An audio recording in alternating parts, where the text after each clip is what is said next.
Hey everyone, you ever look at a huge new bridge going up or some massive public project and just wonder, how do they decide to build that?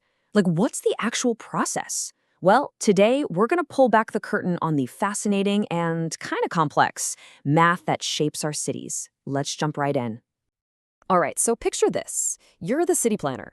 You've got the budget for just one massive project. So what's it going to be? A brand new subway line that could slash commute times for thousands of people, or a beautiful green park that could seriously boost the health and happiness of a whole neighborhood?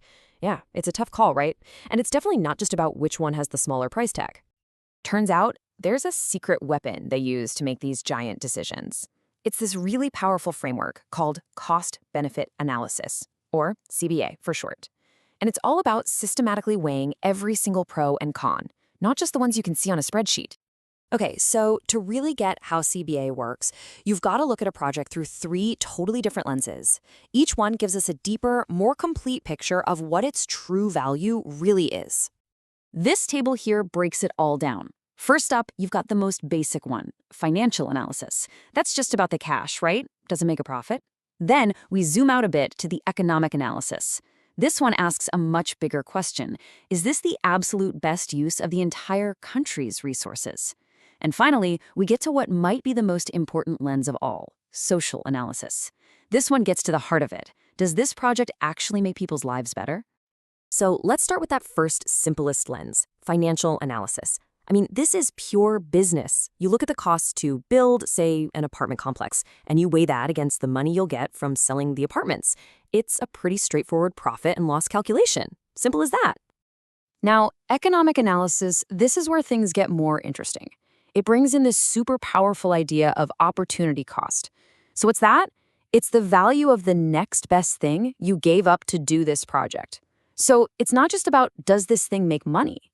It's about, does it create more value for the whole economy than any other option we had? See the difference? But what about all the stuff that doesn't have a neat little price tag? Like clean air or quiet neighborhoods or just a beautiful view. How in the world do you account for that? Well, this is where cost-benefit analysis gets really, really clever. The key concept we need to understand here is something called externalities. Just think of them as spillover effects.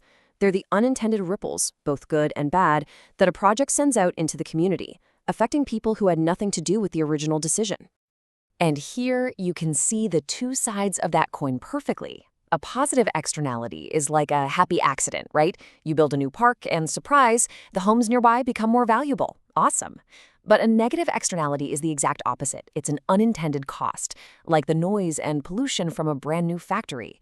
A good cost-benefit analysis has to find a way to measure both. Which brings us to the million-dollar question, or I guess the billion-dollar question. If you have to plug these externalities into an equation, you literally have to assign them a dollar value. So, how on earth do you do that? Well, economists have come up with some pretty fascinating ways to do this. For one, they can just ask people. They do surveys asking how much you'd be willing to pay for, say, a cleaner river. That's called contingent valuation. Or they can dig into real estate data and see how much more a house with a great view sells for compared to one without. That's hedonic pricing. They can even measure the value of a park by tracking how much time and money people are willing to spend just to get there. It's pretty smart stuff. But hey, it's not just about the environment or the economy.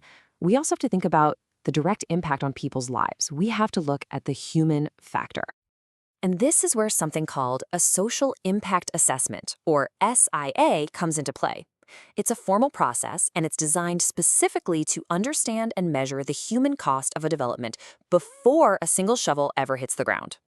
An SIA, it forces the planners to ask the really tough questions, like how many people are going to lose their homes? What's going to happen to the local street vendors or the small shops that have been there forever? And maybe most importantly, is this project fair? Does it actually help everyone? Or does it just benefit one group at the expense of another, more vulnerable one?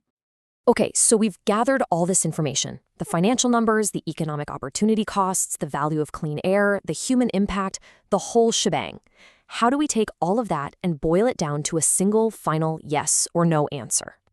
The magic really happens with a formula called net present value, or NPV. Now, think about it like this. A dollar in your pocket today is worth more than a dollar you're promised 20 years from now, right? Inflation, opportunity, all that. Well, NPV is this clever method that converts all those future costs and benefits into what they're worth in today's money. It lets you do a true apples-to-apples comparison of everything. And the final decision rule is just beautifully simple. After you've added up all the benefits and you've subtracted all the costs, all in today's terms, is the final number positive?